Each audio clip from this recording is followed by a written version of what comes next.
Hi everybody and welcome to SA Rugby Magazine. Mark, welcome. Thanks, Kev. Crazy, you see the rugby ball's protected. We've socially distanced. Yep, and you just recovered from COVID? Yeah, so 18 days in isolation, all negative now. So felt like I was tranquilized for about a week. But other than that, strong, nice to be active, nice to be here. We're wearing our masks, washing our hands, keeping our distance, like a good rugby league scrum. Yeah, we'll kiss off camera. Yeah, no contact. No But yeah, good to be back and nice to be back. Looking forward to July. June really was a bit of a write-off, and hopefully so was May, and so was April. And hopefully by the end of July, we'll also have some South African domestic rugby as well. It looks like end of July into the first week of August is what they're looking at, getting a competition, which would be the 4 Super Rugby squads and the 2 Pro 14 squads playing domestically. Yeah. So yeah. Let's try and make sense of the Rugby World right now, and hopefully we can do that. Let's chat about a couple of interesting things. We've got the Exeter Chiefs, who've been hit up to change their name because the Chiefs is an offensive name to some people. Your thoughts? Well, geez, the Bulls are an offensive name at one stage to people. So, yeah, I mean, look, it's at the moment, I just sit back and I watch because everyone's got an opinion on everything. Everything is emotionally based, and it's, you know. The media is very irresponsible. The media is totally over the top in everything they do at the moment, and everything is fear-based. Yeah. And while we still don't have a normality, it's those fears and those paranoias. Continue. I watched The Great Hack last night, and kind of you can just tie it into exactly what's happening now in so many different things. Yeah, and this is nothing new from the States as well. When the Washington Redskins, which the Redskins name from an Indian point of view is a derogatory reference to Native Indians, and the Washington Redskins it's been the brand name for 80, 90 years. We're keeping it. Yeah, look, when it coming back to the Exeter Chiefs, I mean, I didn't know there was any Native Americans in Exeter. No, neither did I. So I know that when they went from Exeter to the Exeter Chiefs, it was as every team was looking for a name. Some went to call themselves Animals, some called themselves kind of Cowboys, some called themselves Chiefs. It was all marketing tools. So it's how deeply do you take it? I just think the world's being strangulated by political correctness right now, and it's incredibly sad and frustrating to see. I'm just comfortable that the Bulls are still the Bulls. Yeah. Well, the Stormers, is that a politically correct name? Yeah, it's been bloody awful, but I'd like to have Western Province, but then geographically people say you can't call them that either. So going back to the Bulls, they still got their horns. They bought a lot of people for whatever they're going to play, and it's just. Well, let's remember, folks. Let's try and have a sense of humor out there. I know we're living in tough times, so let's talk about New Zealand. What have you seen? Yeah, if you look at pre-lockdown and then post-lockdown, Crusaders, nothing's changed. They're as effective as they were always going to be. The Chiefs had some serious injuries. They're still a hell of a competitive side. They've now lost 4 in a row if you take their last match that they lost pre the lockdown. A well-coached side, I mean, their derbies are bloody close and quite intense. And weather is certainly playing a factor there. Eh? Huge. And I mean, if you look 18-3 up the Crusaders against the Chiefs, 18-13 they were hanging on. Yeah. Scott Robertson said at one stage we were looking at a bonus point, and in the end we were just making 140 plus tackles to just get out there with a win. The Blues 22-10 up, 27-24, Highlanders missed a kick, didn't take another kick, and then were held up on the trial and at the end, so that could have gone the Highlanders' way. I think the team that's probably been the most disappointing for me have been the Hurricanes, but they were disappointing going into the break as well. Yeah. They had the change of coach with John Plumtree at the last minute being called up by the All Blacks. I don't think their coaching setup's the greatest. They've also got rid of Carlos Spencer now as a backline coach, and if they can say he was not really necessary or was in the mix. Why was he there in the first place? In the first place. Yeah. So I look at New Zealand, I think. But no one carries a tackle bag just quite the way he does. Now they say he's bloody good in the gym still as well. Yeah, I bet he is. And some of those kicks he's done on the TikTok video and YouTube, he's still got some qualities there, but not for the salary they were paying him, and for a side that's been underperforming. if you look at the big kind of play that's come, you would say it's the consolidation of the Blues in how they've played. Are they for real? They certainly seem like they've started to develop a hard underbelly, which has always been their problem. You've got some of their players like Tiapolato, who's been given responsibility as a captain and seems to have grown into that. But again, Beauden Barrett's arrival has been massive. Dan Carter's presence, just training with those guys. Barrett's playing out of position. He's playing out of position at fullback, but I've been reading a lot of reports in the last week in terms of the role they've asked him to play in this first half of the competition. I think you may see him playing 10 in the back end of the competition. It could also be that Foster wants to still continue with Mahunga at fly-off and play Barrett at 15. I still think he's the best athletic 10 in the world. If you got him, play him there. Absolutely. Interesting that Carter's playing for Southbridge. He's original Canterbury club in Christchurch. Only you would know that. I have no clue. Yeah, first time since 2014, and he'll probably play the last 2 or 3 matches.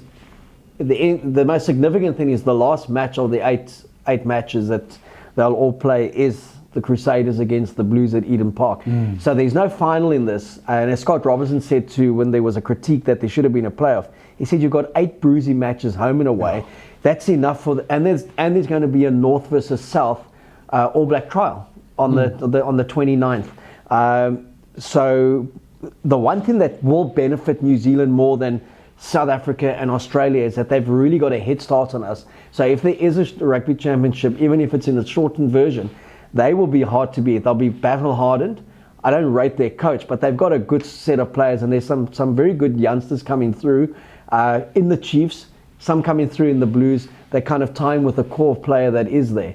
So I like what I've seen in the Blues. There's been a good mentality, and what I really love the most though is the afternoon rugger. To see some afternoon games, to see a capacity crowd at Eden Park for that first game. But then we saw again that Crusaders-Chiefs game. Abysmal weather, and just some very good quality footballers who, Aaron Cruden still showed he's got a lot of quality as a 10. Mackenzie played well, and that's in the losing side. No. And there was a lot of, sorry Mark, there was a lot of punters on the weekend that were telling me, Crusaders by 19, Crusaders by 15, Crusaders by 13, Crusaders with ease. Look, if you don't do the homework on these games, and by homework I mean looking for a simple weather forecast, an hourly weather forecast to see what's going to happen there. That caught so many people out, and so many Super Brew people that would have been piling the points on the Crusaders to win with ease. Yeah, and I think anyone who says about these New Zealand derbies, who talks big points, big differentials, hasn't done their homework. And even the 30-16 Blues win, there were 2 late penalties there. Going into the last 10 minutes, there was 1 score in it. And you look at the Chiefs Highlanders, came down to the last minute, a drop goal and then another drop goal. And it will continue to be as tough as that with with them just confined to New Zealand and playing that. I think what I've enjoyed about that tournament is actually not necessarily knowing who's going to win. If you imagine the Crusaders are odds-on favourite to win. I don't know what the market is. I haven't looked at it recently, but I'd say they're probably around 8 to 11, somewhere around there to win that, to top the table there. The Blues probably offer a bit of value. Do you think the Blues offer the value that I think they do? Are they the real team? Are they the real deal? Are they going to challenge the Crusaders? Look, I think they're a very good side, and they have improved. I don't think they're quite as good as the Crusaders in terms of balance. Again, it will be interesting. A player like Barrett, if he does go to 10, could significantly change things. Because what I have enjoyed about the Blues is their pack has stood up, and they've been very much hit and miss over the last 2 or 3 years. And in tight games, they've fallen away. They seem to have got something better out of a refreshed Rico Ione at 13. And young Caleb Clark is playing well on the wing. So they've been very settled with their selections. And when you've got the likes of Umaga and Carter as your water boys, there's a hell of a lot of intellectual capital. And they've always been playing youngsters for the last 2 or 3 years. And Otori Black, who was playing for the Hurricanes, who's coming a former New Zealand under-20 fly, is starting just to look comfortable. But he's also in his early 20s. The halfback is in his early 20s. And then the big player at the moment is Hoskins Satutu, the number 8, who's 21. But again, born and bred in New Zealand, Fijian father and grandmother from England. So I read the reports, does he play for his homeland, Fiji? His homeland is New Zealand. He was born and bred there. Yeah. So he said he's got 3 options. There's talk he will go straight into the All Black squad. Well, you play for your homeland if you can't make the team where you were born. Yeah, and that's the reality. You know, and you look at France and you look at England at the moment, they've got more Fijian-born players than anyone else in the world playing for them. So this whole thing was who would replace Kieran Reid. And Akira Ihone has never quite come through, and his conditioning, his fitness. All of a sudden, this kid's arrived. He was there at the tail end last year as a 20-year-old. They told him to go back and do some work. He's come out. He's really been the form player. So if you look at an 8 that there wasn't last year, the Chiefs seem to have uncovered a few players through Gatland that have been in the mix for a while, but are now starting to look closer to internationals and Super Rugby players. So I think they can still assemble a bloody good All Black squad. It's how do they play under Ian Foster and how big a role is John Plumtree and Brad Moore going to play. I think it's been very beneficial for them that they've got this early start, and if we think it's going to be a case of, you know, the Boks are gimmies because they won the World Cup, people tend to forget the Boks did lose to the All Blacks at the World Cup. It's a nice one not to remember because we don't have to, because we won the World Cup. But it's still a team that we haven't consistently dominated. We've drawn the one game. We lost at home in the last minute. Peter de Villiers would argue against that. Yeah, and then when we did win fantastically in Wellington, they did outscore us 6 tries to 4. So if we're going to say, just by virtue of being the world champions, we're going to struggle against them over the next few years, we've got to say we want to start winning 50% of our games against them as a starting measure. We win at home, they win at home, and the exceptional side then wins away from home. So I think if Rassie Erasmus and Jacques Nienaber will be looking and thinking, shit, we just want to get on the field. We want to get our players on the field because these guys are going to be match hardened, they're going to be conditioned, and we are going to be coming to the party a bit late. And that's going to be to our detriment. Well, my takeaway from the start of the season was that the wrong coach was appointed to the All Blacks. Thankfully for South Africans and the rest of the rugby world, Foster was a horrible appointment. Should have been someone like Gatland, though many would argue against that now with his recent run with the Chiefs. And Scott Robinson, I don't know what he has to do or who he has to know to have gotten the job, and he's done nothing to change my opinion. Where my opinion has changed, I thought that the COVID virus has given an equal playing field back to New Zealand in terms of now they're playing rugby, they're playing hardened rugby, like you say, they're battle hardened, and it's South Africa that will be off the back foot and like you say, trying to get the players out onto the field and get some game time.